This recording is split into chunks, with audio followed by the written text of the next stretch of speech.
Assalamualaikum warahmatullahi wabarakatuh. Kami dari kelas 2B, mahasiswa Fakultas Keguruan dan Ilmu Pendidikan Universitas Mataram, Program Studi Pendidikan Guru Sekolah Dasar. Kami dari kelompok 2 akan menyampaikan hasil dari wawancara dan diskusi kelompok kami mengenai layanan bimbingan belajar dan layanan kasus, yang mana merupakan salah satu dari tugas mata kuliah bimbingan konseling yang diampu oleh Ibu Hajah Darmiani, MPD, bersama dengan Ibu Iva Nurmawanti, MPD.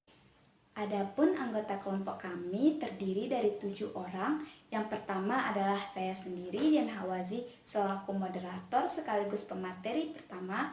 Yang kedua, Dinda Maulia Eka Putri selaku pemateri ke-7. Yang ketiga, Eka Kusniatul Wida selaku pemateri ke-5. Yang keempat, Fani Eka Damayanti selaku pemateri ke-6. Yang kelima, Fazira Ismiati selaku pemateri ke-3. Yang keenam, Gusti Ayu Utari Putri Damayani selaku pemateri ke-4. Dan yang terakhir adalah Hafiana Aulia selaku pemateri kedua.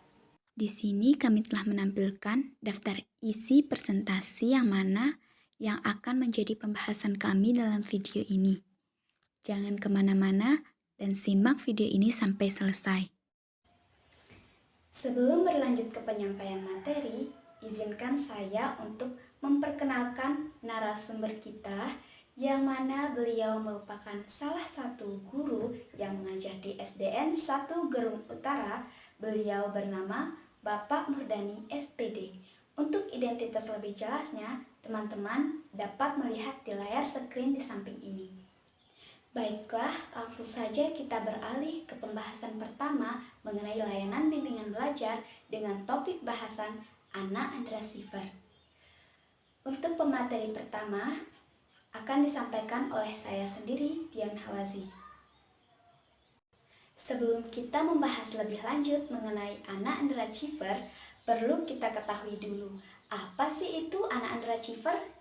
Nah, Anna Andra Schiffer itu adalah anak yang memiliki prestasi yang lebih rendah dibandingkan tingkat kecerdasan yang dimilikinya. Anna Andra Schiffer sendiri tergolong memiliki intelektualitas yang cukup tinggi daripada anak-anak seusianya. Akan tetapi, sayangnya mereka tidak dapat memanfaatkannya secara optimal. Oleh karena itulah, prestasi yang mereka miliki cenderung lebih rendah daripada anak-anak seusia mereka.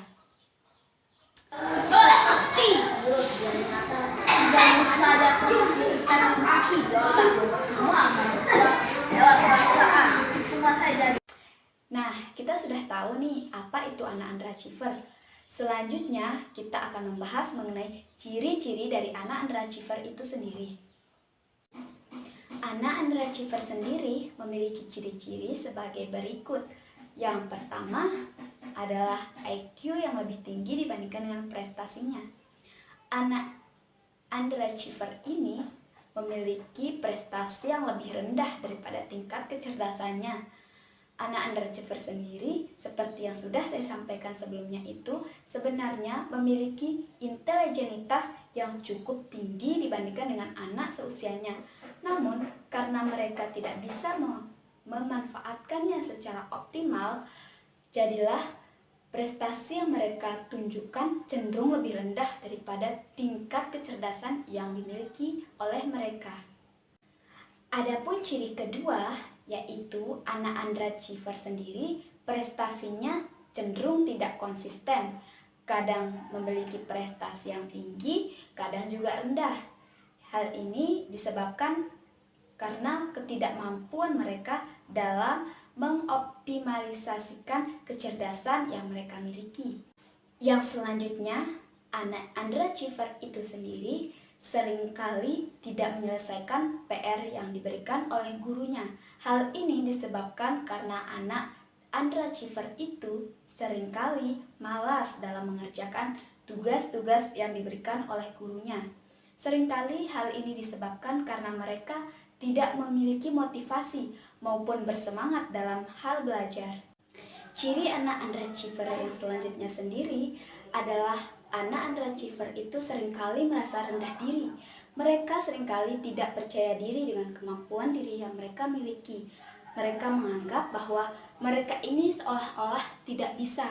Padahal, jika mereka mau, mereka bisa melakukannya. Ciri yang selanjutnya adalah anak underachiever itu takut untuk gagal. Hal ini disebabkan karena anak underachiever itu sangat takut untuk mengambil resiko apabila menemukan hal baru.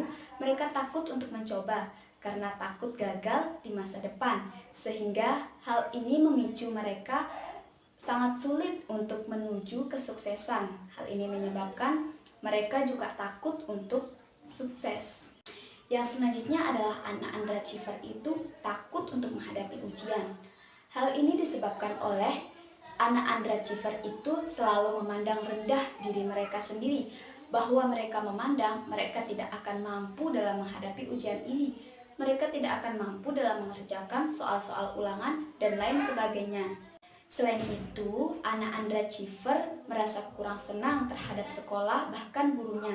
Mereka juga kurang dalam termotivasi, mereka tidak punya inisiatif, bahkan mereka itu malas hingga kadang seringkali depresi, serta mereka itu kurang bersemangat.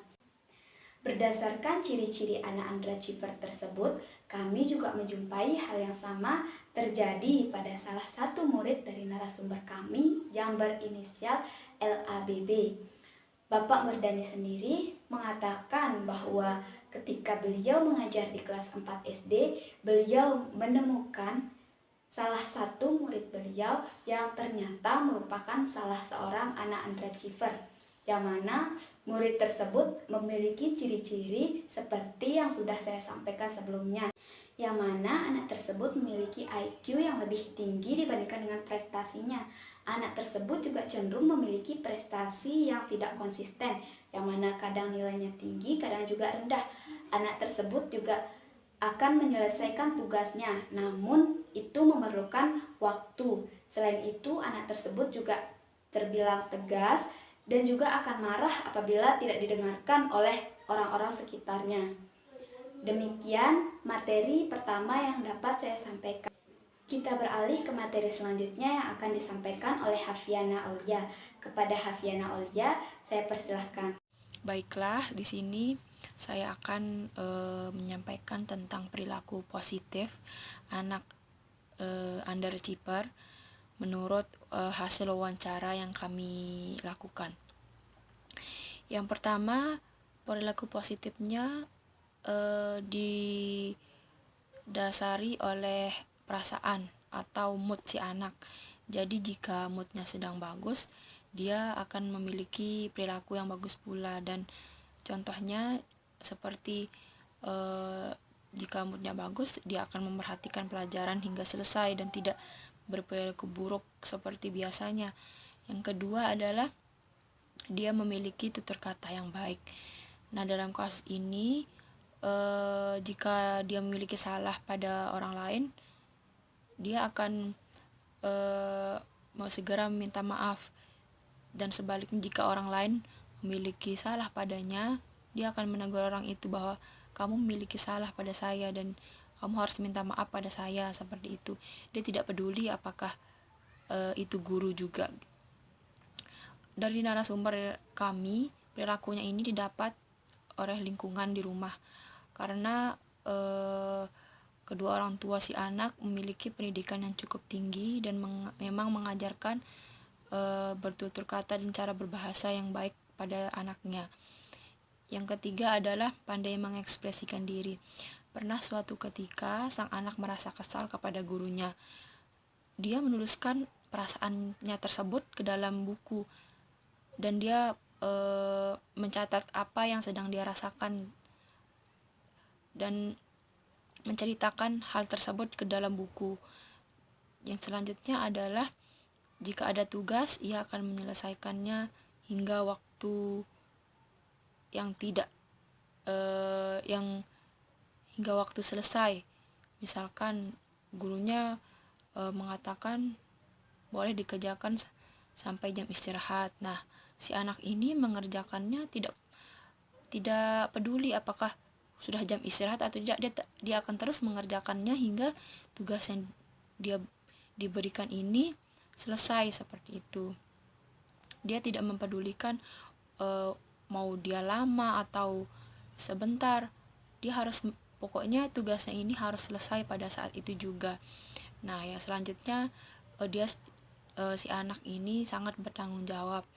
Pernah suatu ketika sang guru meninggalkan kelas dan dia diberi tanggung jawab untuk menjaga kelas.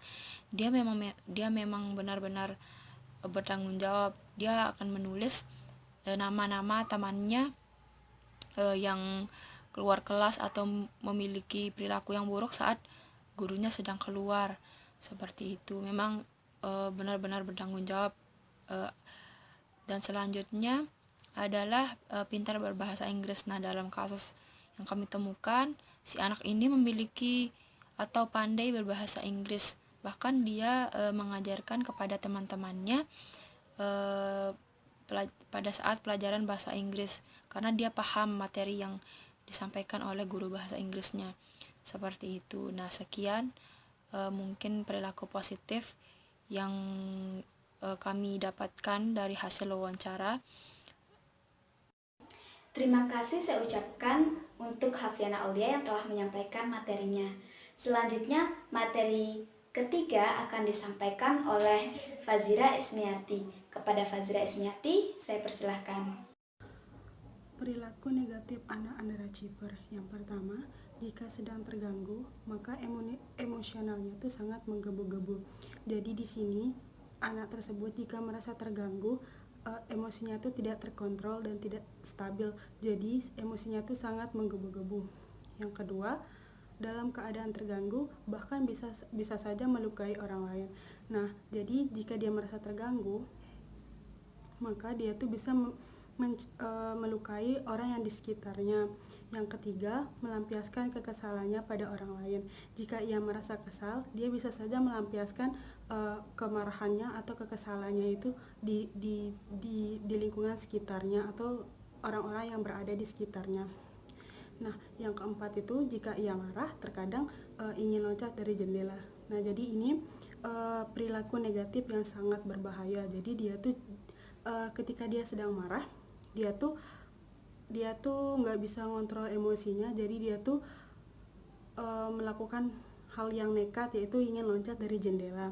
Yang kelima itu suka memukul pintu dan meja saat marah. Nah, jadi dia tuh saat marah, dia tuh ingin memukul apa saja yang ada di depannya seperti meja dan kursi atau pintu. Dan yang keenam itu ada pendendam, di mana di sini dia suka memendam sesuatu yang membuatnya. Terima kasih saya ucapkan kepada Fazira Ismiati atas penjelasan materinya.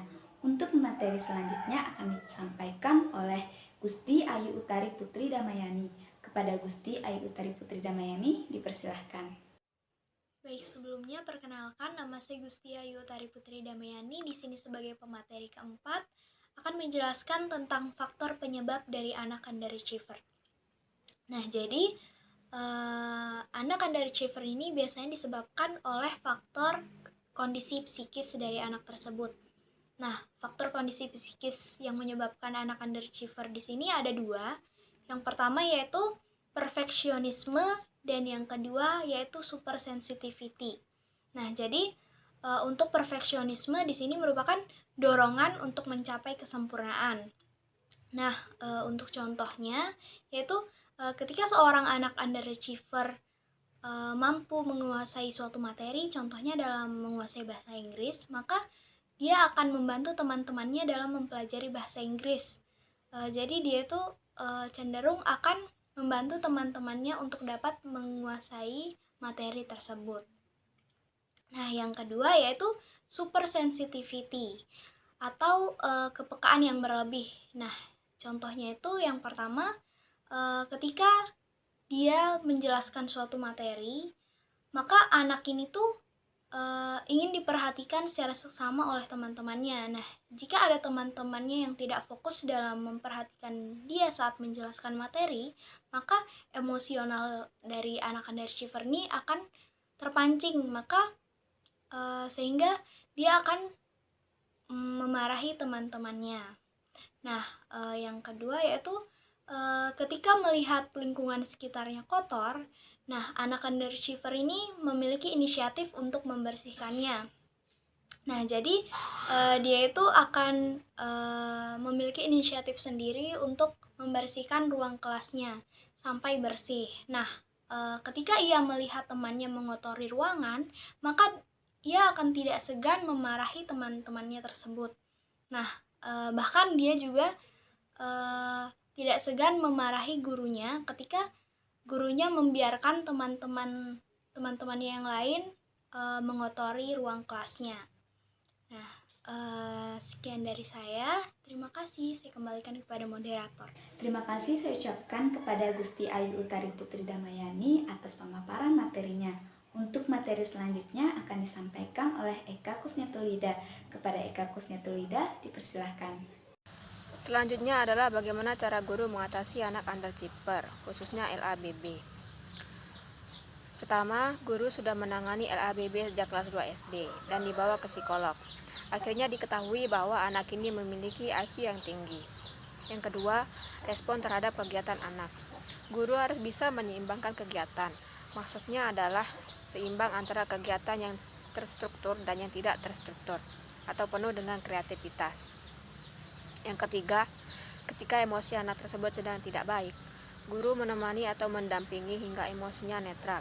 Misalnya seperti mengajak anak tersebut berbicara, meminta anak tersebut menceritakan apa yang dia rasakan, apakah ada hal yang mengganggunya atau apakah perbuatan yang dilakukan hari ini baik atau tidak. Selanjutnya, guru mempertimbangkan gaya belajar siswa.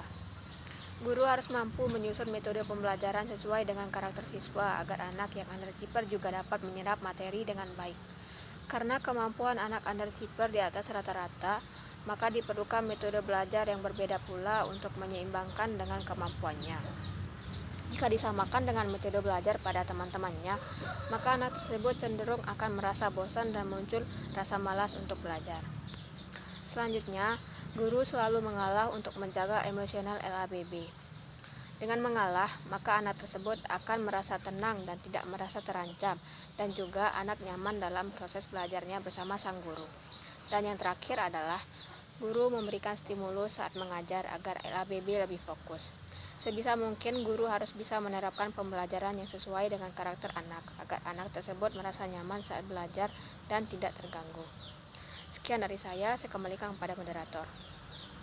Terima kasih atas penyampaian materinya kepada Eka Kusniatulida.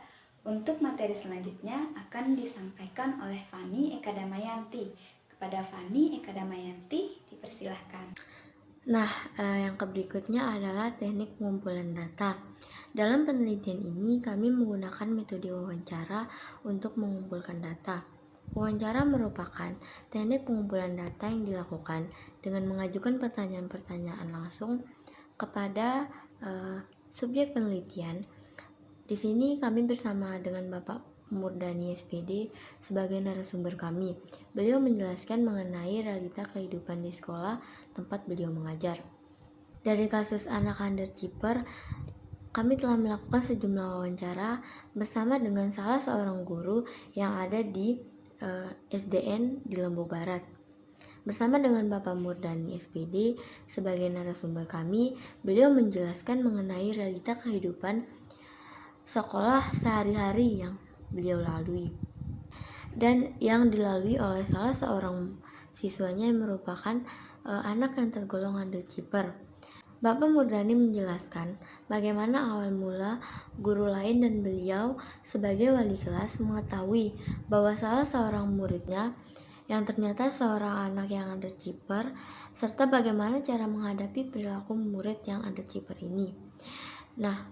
Adapun data yang kami sajikan adalah data kuantitatif, data yang didapatkan dalam penelitian yang bukan berbentuk angka, di mana kami sajikan data berupa teori hasil wawancara yang telah kami lakukan dengan pihak terkait. Menurut kami, hal yang dilakukan guru untuk menangani LABB sebagai anak yang underachiever sudah sangat baik. Di mana saat kami mewawancarai Pak Murdani yang saat itu menjadi wali kelas LABB saat ia masih duduk di kelas 4. Beliau menjelaskan bahwa segala upaya yang telah dilakukan, mulai dari menenangkan emosinya, menyampaikan metode pembelajaran yang membuatnya tidak bosan, kemudian memberikan respon terhadap kegiatan yang dilakukan si anak yang underachiever ini, memberikan stimulus saat mengajar dan memberikan suasana kehangatan di kelas yang mampu menangani anak yang underachiever tersebut. Kemudian terbukti gitu saat si LABB ini duduk di kelas 5, dimana saat duduk di kelas 5 ini emosinya ini sudah mulai terkontrol, dikarenakan cara penanganan gurunya juga baik gitu, dan wali kelasnya saat di kelas 5 ini adalah guru yang ia takuti. Makanya sikap-sikap underachiever-nya ini tuh mulai berkurang, emosinya ini mulai terkontrol kayak gitu. Terima kasih saya ucapkan kepada Fani atas materi yang disampaikan. Untuk materi terakhir mengenai layanan bimbingan belajar ini akan disampaikan oleh Dinda Maulia Eka Putri. Kepada Dinda Maulia Eka Putri, dipersilahkan.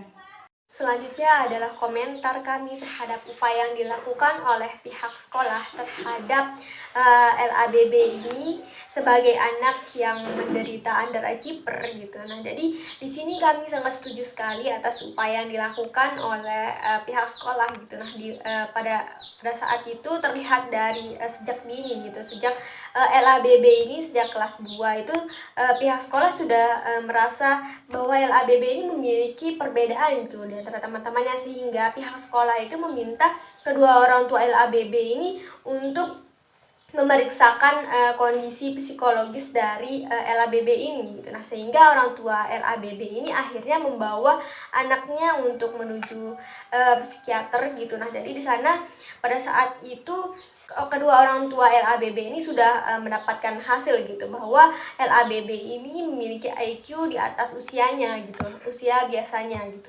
Nah, jadi di sini pada saat itu sekolah langsung melakukan segala upaya gitu untuk menangani kasus LABB ini gitu. Apalagi LABB ini mengalami emosional yang berlebihan gitu lah. Jadi terbukti dari perilaku negatifnya, misalnya ketika dia marah, ia akan loncat dari jendela gitu, lalu memukul pintu maupun meja yang ada di kelas gitu, meneriaki teman-temannya gitu, dan lain-lain sebagainya.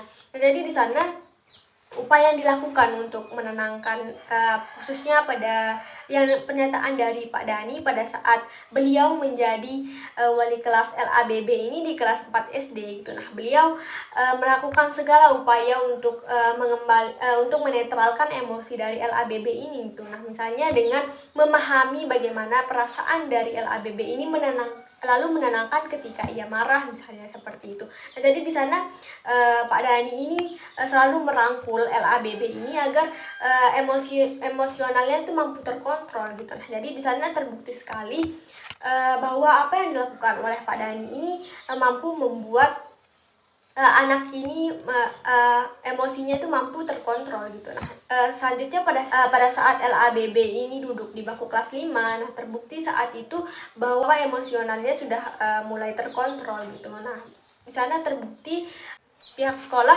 memperhatikan bahwa LABB ini sudah tidak emosional lagi, sudah tidak memukul meja maupun memukul pintu di ruang kelas gitu, maupun melakukan perilaku yang kurang baik lainnya, itu sudah mulai berkurang pada saat LABB ini dulu di kelas 5 gitu. Nah, menurut pernyataan Pak Dani juga ternyata LABB ini takut dengan wali kelasnya gitu. Wali kelasnya pada saat kelas 5 itu gitu. Nah, jadi ia sedikit mampu mengontrol emosinya karena dia takut akan wali kelasnya gitu. Jadi kesimpulannya, kami sangat setuju atas segala upaya yang dilakukan oleh pihak sekolah terhadap kasus dari LABB ini gitu. Karena sudah sejak dini pihak sekolah sudah menyadari dan langsung melakukan segala upaya untuk membantu LABB ini mampu mengontrol emosinya. Baiklah, materi yang disampaikan oleh Dinda Maulia Eka Putri tersebut adalah materi terakhir kita mengenai layanan bimbingan belajar. Untuk Topik bahasan selanjutnya yaitu mengenai layanan kasus, yang mana di sini kami mengambil salah satu kasus bullying yang terjadi di SDN 1 Gerung Utara, masih dengan narasumber kita yaitu Bapak Murdani SPD. Di dalam video ini kami telah menampilkan PPT yang berisi identitas dari narasumber kami yaitu Bapak Murdani SPD beserta dengan identitas dari siswa yang merupakan pelaku dari kasus bullying yang ada di SDN 1 Gerung Utara.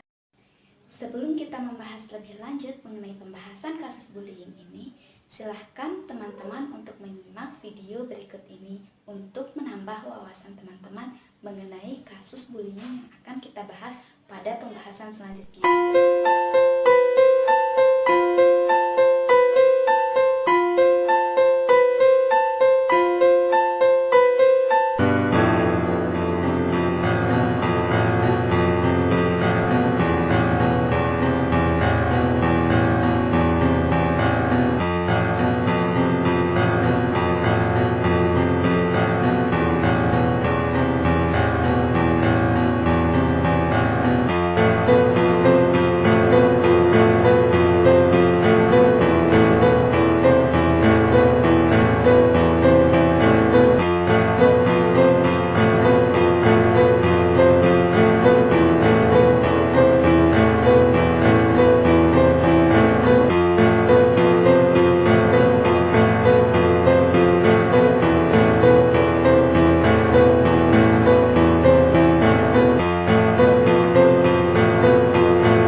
Nah, dari video tersebut teman-teman tentunya sudah tahu dong apa itu bullying dan apa saja bentuk dari bullying itu. Nah, selanjutnya kita beralih ke alasan sebenarnya kelompok kami memilih kasus bullying ini. Alasan sebenarnya kelompok kami mengambil kasus bullying ini sebagai materi di dalam tugas bimbingan konseling ini adalah karena kasus bullying ini sedang sangat marak terjadi di Indonesia, baik terutama di kalangan pelajar, terutama di kalangan siswa SD ya teman-teman. Jadi di sini kami berharap bahwa orang tua dan para guru dapat saling bekerja sama untuk membantu memberantas kasus bullying yang terjadi, terutama pada siswa sekolah dasar, di mana siswa sekolah dasar itu adalah awal atau dasar dari terbentuknya pendidikan karakter anak. Jika di sekolah dasar kasus bullying dapat diminimalisir, maka tentunya akan dapat membantu meminimalisir atau bahkan menghindari terjadinya kasus bullying di tingkat pendidikan yang lebih lanjut. Demikian materi yang dapat saya sampaikan. Selanjutnya adalah pembahasan atau penyampaian materi dari pemateri kedua yaitu Hafiana Aulia. Kepada Hafiana Aulia dipersilahkan. Baiklah, selanjutnya saya akan menjelaskan tentang gambaran permasalahan penyebab anak melakukan bullying. Yang A, pembiasaan karakter. Jadi kita harus menanamkan bagaimana yang dimaksud dengan karakter yang baik dan bagaimana yang dimaksud dengan karakter yang buruk. Nah, dalam kasus ini, pembiasaan karakter terhadap anak disebabkan antara lain yang pertama, ketauladanan. Jadi, penerapan perilaku guru sehari-hari itu kurang mencontohkan. Kurang mencontohkan ini maksudnya adalah jika si guru mencontohkan perilaku yang baik, maka anak akan mencontoh apa yang dicontohkan oleh gurunya tersebut. Jadi dalam kasus ini kurangnya pencontohan yang diberikan oleh guru. Nah, serta kurangnya perhatian guru terhadap kasus bullying yang terjadi di sekolahnya, terutama ketika jam pelajaran kosong. Sehingga si pelaku bullying ini dengan mudah dan rentan untuk berani melakukan tindakan bullying terhadap teman-temannya, terutama kepada siswa yang lemah atau biasanya siswa perempuan. Yang kedua adalah sistem peraturan sekolah yang kurang tegas. Nah, mungkin dalam kasus bullying, sekolah sangat mengambil peran dalam pemberantasan kasus ini. Jadi penerapan peraturan sekolah yang masih kurang konsisten terhadap pelaku bullying ini menjadi penyebab maraknya perilaku bullying yang terjadi di antara siswa di sekolah. Selanjutnya, penyebab anak melakukan pembulian itu bisa terjadi pada lingkungan tempat tinggal. Nah, lingkungan masyarakat, tempat tinggal yang dimana pembulian merupakan suatu yang lumrah terjadi, terutama pembulian secara verbal atau secara kata-kata, yang bahkan seringkali pembulian itu dianggap lelucon sehari-hari di lingkungan mereka. Baiklah, slide selanjutnya yaitu bentuk pembulian yang dilakukan dari hasil wawancara yang telah kami dapatkan. Ada 2 anak yang sering melakukan aksi pembulian. Yang pertama berinisial F dan yang kedua berinisial H. Nah, anak yang berinisial F ini melakukan pembuliannya tersebut dalam bentuk verbal atau perkataan yang mengatakan perkataan olok-olokan atau mengolok secara fisik terhadap temannya, bahkan memanggil nama temannya itu dengan memanggil nama orang tuanya. Sedangkan untuk siswa yang berinisial H, ia seringkali melakukan pembulian ini secara fisik atau main fisik seperti itu, yang mana biasanya ia lakukan kepada temannya yang perempuan. Contohnya, jika temannya ini tidak mau membelikannya ia sesuatu atau tidak mau menuruti perkataannya, ia akan melakukan tindakan fisik kepada temannya yang lebih lemah. Terima kasih saya ucapkan kepada Hafiana Aulia yang telah menyampaikan materinya. Kita beralih ke pemateri ketiga, yaitu Fazira Ismiati. Kepada Fazira, dipersilahkan. Penyebab terjadinya bullying, di mana di sini ada penyebab pelaku melakukan bullying dan ada penyebab korban terkena bullying. Yang pertama-tama yang penyebab pelaku melakukan bullying ini, yang pertama ada merasa diri lebih kuat dan hebat daripada korban. Di sini pelaku merasa diri lebih kuat dan hebat daripada korban sehingga dia bisa membuli temannya yang lemah. Yang kedua, ada keadaan keluarga yang berada.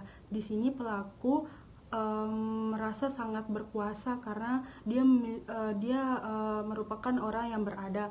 Yang ketiga, ada kebiasaan dari lingkungan. Pelaku melakukan bullying ini karena terbiasa melihat keadaan sekitarnya, yaitu di mana dia melihat di sekitarnya tuh mungkin sering terjadi adanya pembulian. Yang keempat itu mengikuti tren, di mana kita ketahui pada zaman sekarang ini bullying ini sangat marak terjadi di usia anak sekolah. Mungkin dia merasa penasaran seperti apa bullying itu. Nah, yang kelima itu ada hobi, di mana pelaku ini mungkin saja hobi mengusili temannya sampai menangis. Yang keenam itu ada kurangnya didikan dari orang tua. Nah, di sini peran orang tua sangat penting. Jadi mungkin pelaku tersebut kurang didikan dari orang tuanya, atau mungkin orang tuanya terlalu sibuk dengan pekerjaannya sehingga dia kurangnya didikan atau nasihat dari orang tuanya. Yang ketujuh itu ada keteledoran pihak sekolah dalam pengawasan. Jadi di sini mungkin saja pihak sekolahnya kurang mengawasi si pelaku tersebut untuk melakukan bullying tersebut. Selanjutnya yaitu penyebab korban terkena bullying. Yang pertama, rasa takut terhadap pelaku. Jadi di sini korban tersebut sangat takut terhadap pelaku yang melakukan pembulian tersebut.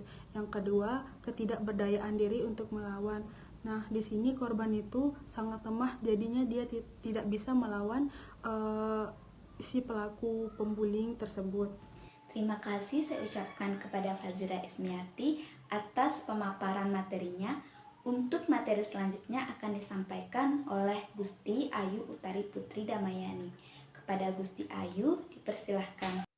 Baik, sebelumnya perkenalkan, nama saya Gusti Ayu Utari Putri Damayani. Di sini sebagai pemateri keempat akan menjelaskan tentang latar depan dari kasus pembulian atau bullying. Nah, jadi latar depan atau dampak dari bullying di sini dibedakan menjadi dua, yaitu dampak bagi pelaku dan dampak bagi korban. Nah, untuk dampak bagi pelaku di sini ada 4. Yang pertama yaitu pelaku bullying akan memiliki kebiasaan atau sikap yang buruk sampai ia dewasa. Nah, jadi pelaku bully jika melakukan pembulian maka ia itu akan memiliki sikap yang buruk dalam dirinya. Nah, jika pembulian ini terjadi secara terus-menerus, maka sikap atau kebiasaan yang terbentuk dalam diri pelaku ini akan buruk dan terbawa sampai ia dewasa. Nah, yang kedua yaitu tidak disenangi oleh teman. Nah, jadi ketika pelaku melakukan pembulian, cenderung teman-teman di sekitarnya itu tidak akan menyukai atau tidak akan senang kepada anak yang melakukan pembulian ini. Nah, yang ketiga yaitu dijauhi oleh teman sekitarnya. Nah, jadi ketika melakukan pembulian, maka seorang anak ini tidak akan disenangi oleh teman-temannya, sehingga teman-temannya itu biasanya akan menjauhi sang pelaku bullying ini. Kemudian yang terakhir yaitu kurang disegani dalam interaksi sosial. Nah, contohnya itu ketika teman sekelasnya sedang bermain, maka sang pelaku bully ini tidak akan ditemani atau tidak diajak bermain oleh teman-temannya yang lain. Nah, untuk dampak bagi korban di sini ada 3. Yang pertama yaitu korban akan memiliki rasa takut kepada pelaku. Nah, jika seseorang mendapat kasus pembulian, maka sang korban ini cenderung akan merasa sangat takut kepada pelaku bulinya. Nah, jika ia merasa takut kepada pelaku tersebut, jadi secara tidak langsung itu korban dari pembulian ini akan memiliki sikap penakut dalam dirinya.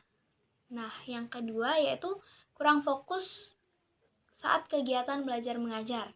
Nah, ketika seseorang dibully atau seorang anak dibully, maka pikiran dari anak tersebut itu akan terfokus pada kasus pembulian ini. Nah, maka ketika guru menjelaskan pembelajaran, maka anak ini tidak akan fokus dalam menerimanya, sehingga kegiatan belajar mengajar dari anak yang menjadi korban bully ini tidak akan terlaksana dengan baik atau ia tidak akan fokus dalam mendengarkan gurunya menjelaskan pembelajaran.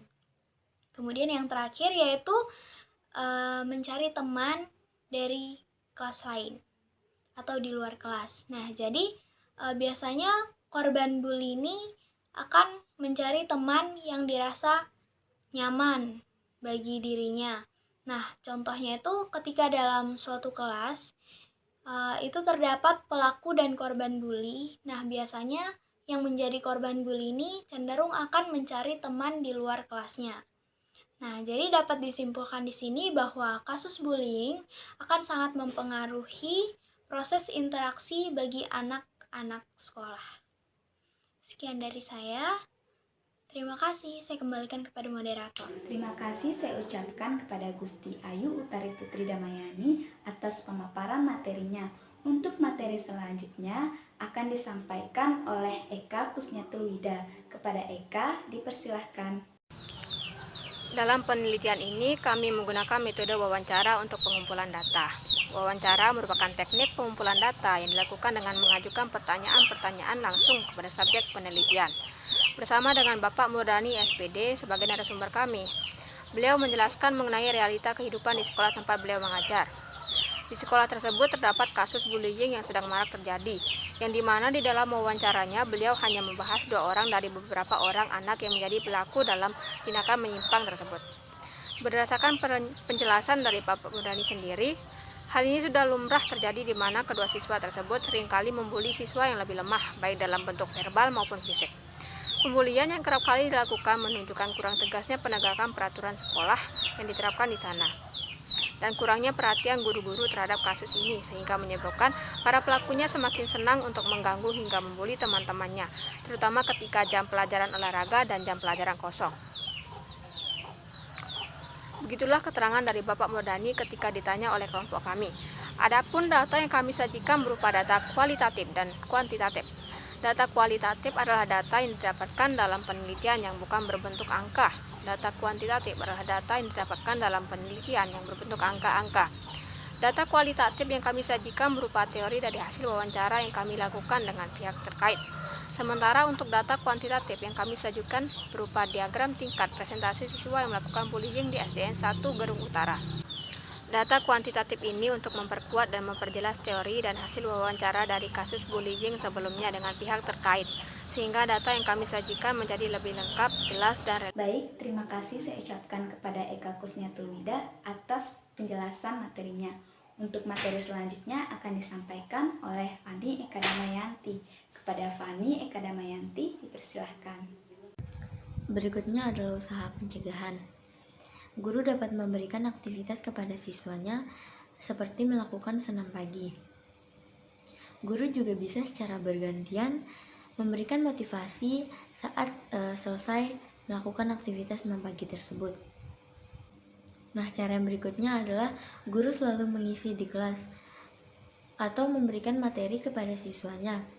Tidak membiarkan kelas dalam keadaan kosong, karena jika kelas dalam keadaan kosong, maka akan memberikan kesempatan kepada anak-anak tersebut untuk melakukan pembulian.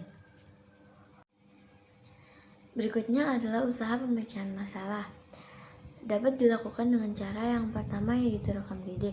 Yang kedua adalah musyawarah dengan orang tua pelaku dan korban pembulian, guru, serta kepala sekolah.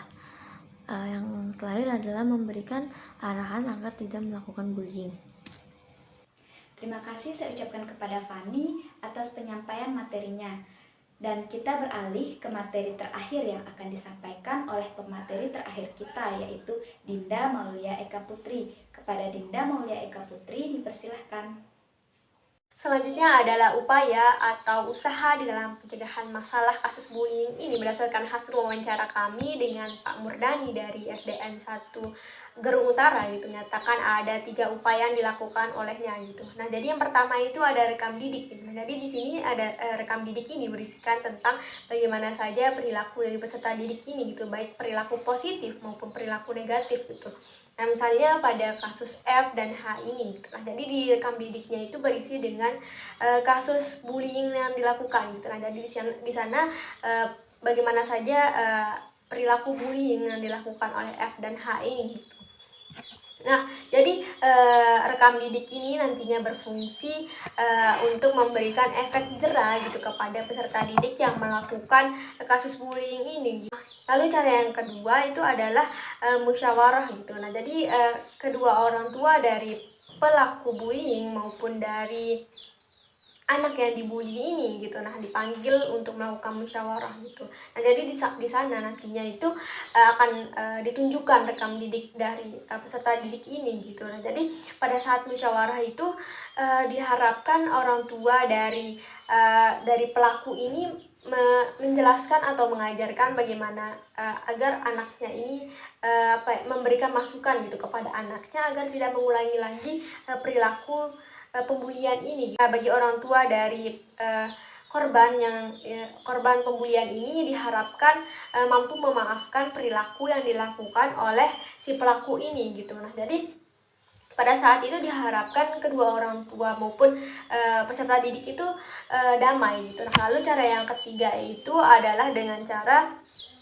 memberikan arahan gitu kepada pelaku bullying ini maupun anak-anak yang lain gitu agar tidak melakukan perilaku bullying ini gitu. Karena pada saat memberikan arahan itu pastinya nanti guru akan menjelaskan apa saja dampak-dampak dari perilaku bullying ini gitu. Nah, sehingga nanti akan menanamkan rasa keengganan gitu melakukan perilaku bullying ini gitu. Nah, sehingga mampu memecahkan masalah bullying yang dilakukan. Terima kasih saya ucapkan kepada Ibu dosen dan teman-teman sekalian karena telah menyaksikan video ini dari awal sampai akhir.